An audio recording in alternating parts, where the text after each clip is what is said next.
Good evening. Time for tonight's story. I have Caps for Sale from 1947. This was one of my favorite stories growing up. I thought it was so funny. It's a story of a peddler that was selling hats. And in my day, we had men coming to the store selling all kinds of things. We had the Fuller Brush Man and different traveling salesmen. This one just happened to be a man who sold caps.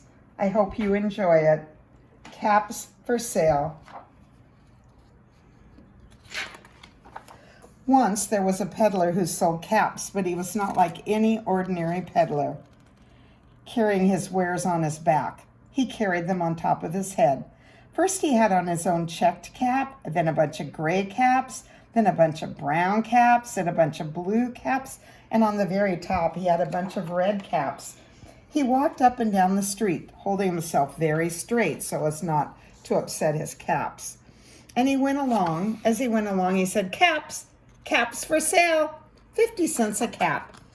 One morning he couldn't sell any caps. He walked up the street and he walked down the street yelling, "Caps, caps for sale, 50 cents a cap." Nobody wanted any caps that morning. Nobody wanted a red cap even. And he started to feel very hungry, but he had no money to buy lunch. "I think I'll go for a walk in the country," said he, and he walked out of town slowly, so as not to upset his caps.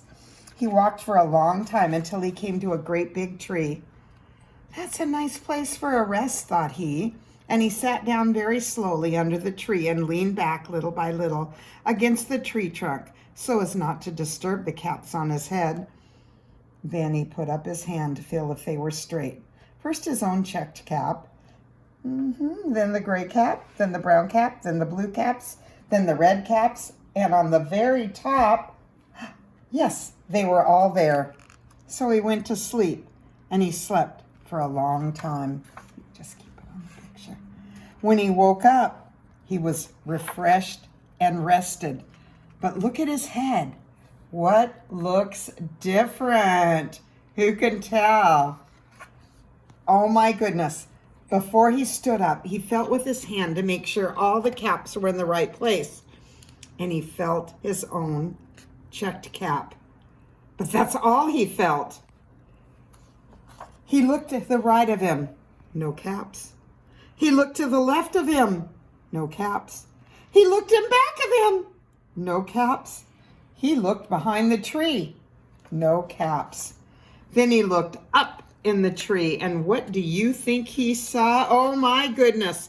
On every branch of the tree sat a monkey, and on every monkey was a gray or a brown or a blue or a red cap. The peddler looked at those monkeys. The monkeys looked at the peddler. He didn't know what to do, so finally he spoke to them. "You monkeys, you," he said, shaking his finger at them. "You give me back my caps." The monkeys shook their fingers right back to him and said, "Tss, tss, tss." This made that peddler angry, and he shook his hands at them and said, "You monkeys, you give me back my caps." But the monkeys only shook both their hands back at him and said, "Tss, tss, tss," because that's really all monkeys can say. And now he felt quite angry. He stamped his foot and he said, "You monkeys, you better give me back my caps." But the monkeys only stamped their feet right back at him and said, "Tss, tss, tss." Oh my, by this time the peddler was really very, very angry. He stamped both his feet and shouted, "You monkeys, you must give me back my caps." But the monkeys only stamped back both their feet back at him and said, "Tsk, tsk, tsk."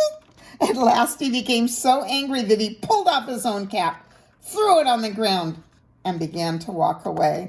Now what do you think is going to happen next? Who knows where this story is going?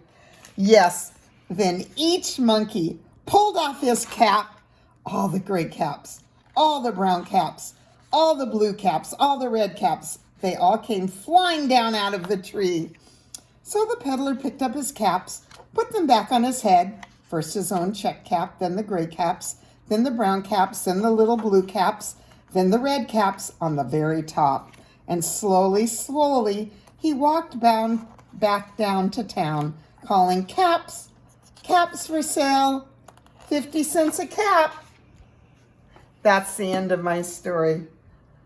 I don't know if you even know very many people that wear caps, but in my day, my dad never went to work without putting on a hat, and people wore caps all the time. It was very popular. I'm not sure why. Anyway, I hope you enjoyed the story about the silly monkeys and the peddler selling caps. I love you very much. Sleep well. Good night.